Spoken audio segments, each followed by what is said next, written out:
Alessandro.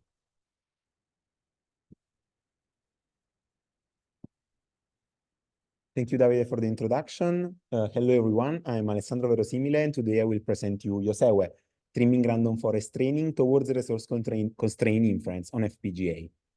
First of all, let's introduce myself. I'm a first-year PhD student in information technology here at Politecnico di Milano, and during my PhD, I'm working on the optimization of machine learning algorithms for systems with scarce resources.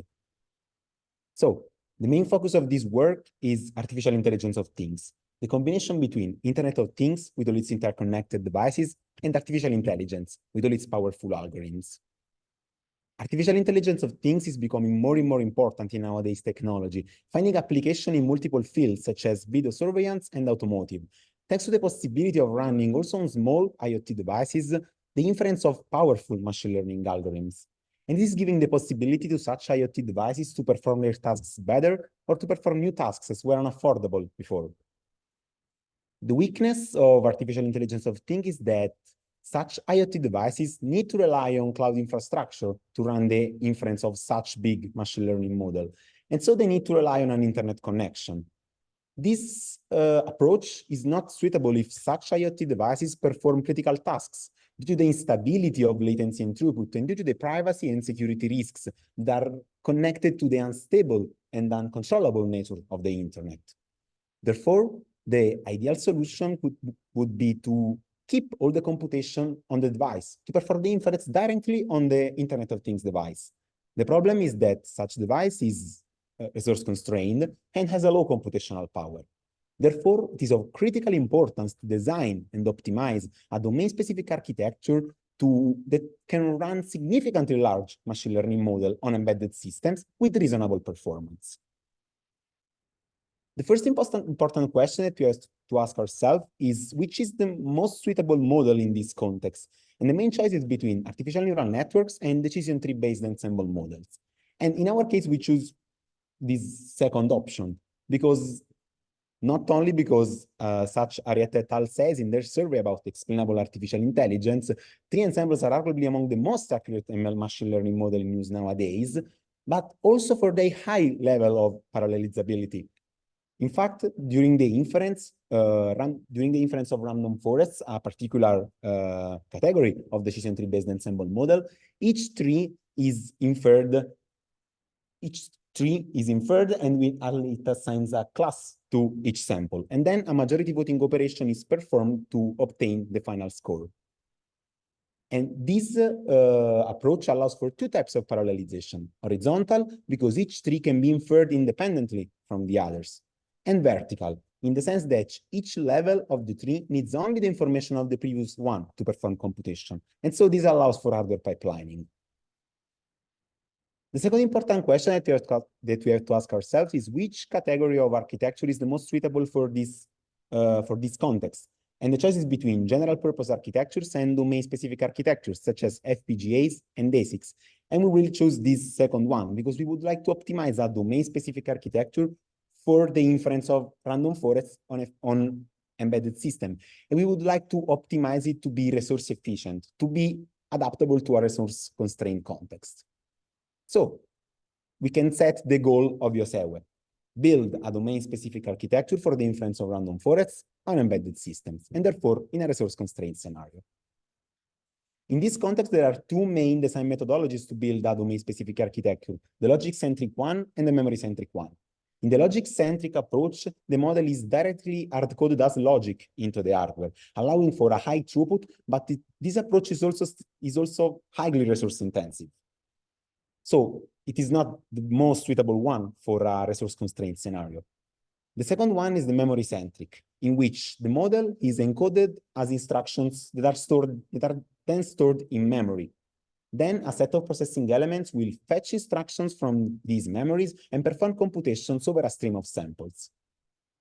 In the state of the art, there is already a work that uses a memory-centric approach to perform the inference of random forests, and this work is RFRASA. In their work, they store the instructions of each level of each tree in a different memory, allowing in this way for hardware pipelining, because Each processing element will only need the information of the previous one to understand which instruction needs to be fetched. The problem of such approach is that there is a huge waste of resources caused by the fact that for each new tree of the ensemble, a new set of memories and processing elements needs to be instantiated. So YoseUe will build over this architecture to improve this inefficiency.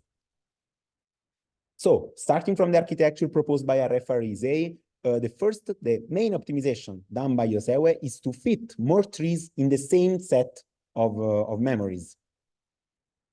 A new set of memories and processing elements will be instantiated only when the first one cannot accommodate any other tree. In order to allow all the samples to execute all the trees into the same set of memories, a loop needs to be added. So the pattern of instructions in memory after this optimization is this one. And we can notice an exponential pattern. The memories that are related to the deepest level of the trees will be almost full with a small number of trees. And with the same number of trees, the memories that are related to the shallowest level of the trees will be almost empty. And so also in this case, also after this optimization, we still have a significant waste of resources. We would like to use this space in a smart way. And the most intuitive thing that we can do is to add other trees. But we cannot add other trees at the maximum depth. So we will add trees at maximum depth -1, -2, and so on, building what we can call multi-depth random forest. This approach is completely sound from an hardware perspective. We are adding new trees without instantiating new memories, so without any additional memory overhead. But we have to ask ourselves if this approach is suitable also from a machine learning point of view. So if such multi-depth random forest will have comparable performance with respect to a full depth random forest with the same number of trees, but all of them at the maximum depth. And the answer to these questions is probably not, because our multi-depth random forest is a smaller model that has less capabilities to capture the pattern of the dataset. So what we expect is a significant drop in the performance of the model. For this reason, considering that we would like to keep the shape of such model, we need to optimize its model performance. And we will do it through this pipeline. Starting from the datasets, we will train several random forests at different depths. Then such random forests will generate their predictions over a second portion of the dataset. And these predictions will be weighted through a small one-layer neural network. Then the weights of this neural network will be extracted and used in hardware for the inference. The validation of such approach has been tested over 5 different datasets taken from the UCI machine learning repository. What we are looking at in a single box of this heat map is the delta of accuracy between our multi-depth random forest and the full depth random forest with the same number of trees, all of them at the maximum depth. And what we can notice is that on the left, we have a significant drop in the performance of the model in all the combinations of number of trees and maximum depth. So we can forget about it, and we can focus on the situation where we weigh the contribution of the single depths. And in this case, we can notice that on average, we have a negligible drop in the performance of the model. But moreover, we can notice that the best configurations are the ones that are widely used from a machine learning engineer. Instead, the worst configurations are the ones that are strongly discouraged in the state of the art, because they combine a small number of trees with a high depth, and this often leads to overfitting.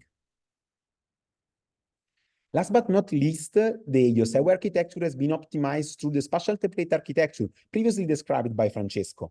SATL provides composable and standardized components into a chisel library, and YoseUe uses such components to have a low-level control over the computational and memory elements of its architecture, allowing to improve its throughput and to reduce the utilization of resources. So let's move to the experimental evaluation of our architecture.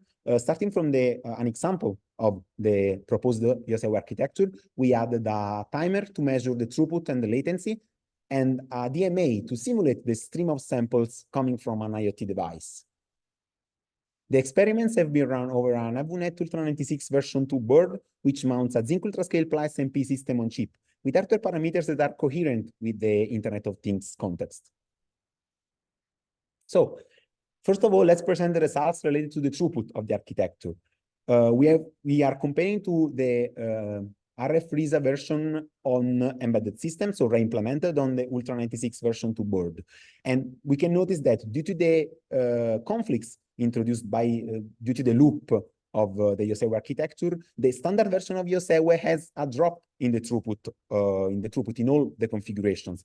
But this drop in the throughput is gained again thanks to the optimization done with SATU, leading to a throughput that on average is the same of the RF-RISA implementation on embedded systems. But the most important result relates with the synthesizable configuration. In fact, if RF-RISA can run not more than 4 trees with a maximum depth of 5 on embedded systems, YoseUe can run more than a number of trees that is 2 orders of magnitude greater with respect to the state of the art. And thanks to the optimization now with the spatial template architecture, there is an additional 4.2 times increment in the number of supported trees. So in conclusion, we developed a domain-specific architecture for the inference of random forest and a new decision tree-based machine learning model, specifically designed to have an efficient inference on such architecture. The union of these two contributions allows YoseUe to run a number of trees that is 2 orders of magnitude more with respect to the state of the art. Moreover, thanks to the optimization done with the spatial template architecture, we gain an additional 4.2 in the number of supported trees and a 3.5 increment in the throughput with respect to the standard version of the architecture.